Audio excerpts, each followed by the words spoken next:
నమస్తే అండి అందరికీ. శ్రీమాత్రే నమః.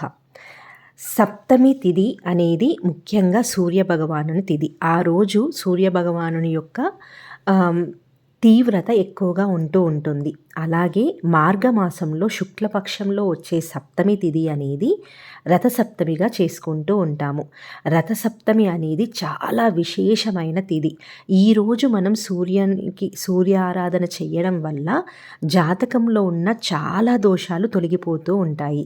అలాగే సూర్యభగవానుడిని ఆరాధన చేయడం వల్ల చర్మ సంబంధిత ఆహ్, అనారోగ్య సమస్యలు, అలాగే కంటికి సంబంధించిన ఆరోగ్య సమస్యలు, ఇంకా మనలో ఉన్న కాన్ఫిడెన్స్ లేకపోవడం గానీ, ఇన్‌సెక్యూరిటీస్ గానీ, మానసికంగా ఉన్న రుగ్మతలు గూడా తొలగిపోతూ ఉంటాయి. ఎవరైతే ప్రతిరోజు సూర్యునికి ఆరాధన చేస్తారో వాళ్ళలో ఎలాంటి దోషాలున్నా తగ్గిపోతాయని చెప్తూ ఉంటారు.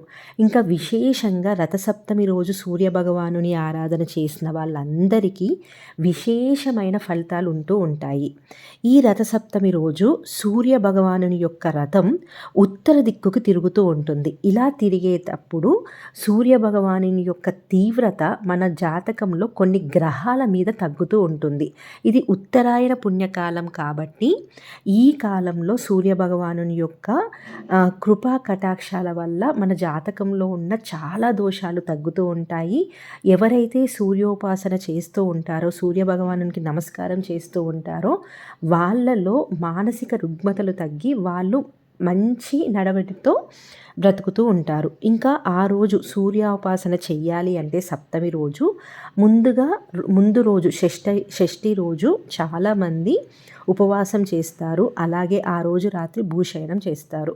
ఇంకా ముందు రోజు రేగిపళ్ళు, జిల్లేడాకులు, చిక్కుడాకులు తీసుకొని వచ్చి సప్తమి రోజు ఉదయాన్నే మనకి సూర్యుడు ఉదయించడానికి ముందు ప్రాతకాలంలో లేచి జిల్లేడాకులు అలాగే రేగుపళ్ళు తలపైన భుజాలపైన పెట్టుకొని ఆ రోజు శ్లోకం చదువుతూ నీళ్లను పోసుకున్నప్పుడు అవి కింద పడతాయి. అలా పడడం వల్ల మన జాతకంలో 7 జన్మల ముందు ఉన్న పాపాలు కూడా తొలగిపోతాయి అని చెప్తారు. ఆ రోజు స్నానం చేసిన తర్వాత ముందు సూర్యకిరణాలు పడే చోట తులసి మొక్క ముందు తూర్పు దిక్కు మంచిగా ఆవు పేడతో అలికి పసుపు కుంకుమలు వేసి రంగవల్లులు వేసి దానిపైన 7 చిక్కుడుగాయలతో రథం చేసి ఇంకా ఆవు పిడకలతో చేసిన పొయ్యి ఆ మంట మీద మనం పరమాన్నం వండుతారు. కొత్త బియ్యం, బెల్లం, ఆవు పాలతో పరమాన్నం చేసి స్వామికి నివేదన చేస్తారు. అవి చిక్కుడాకుల్లో పెట్టి నివేదన చేస్తారు.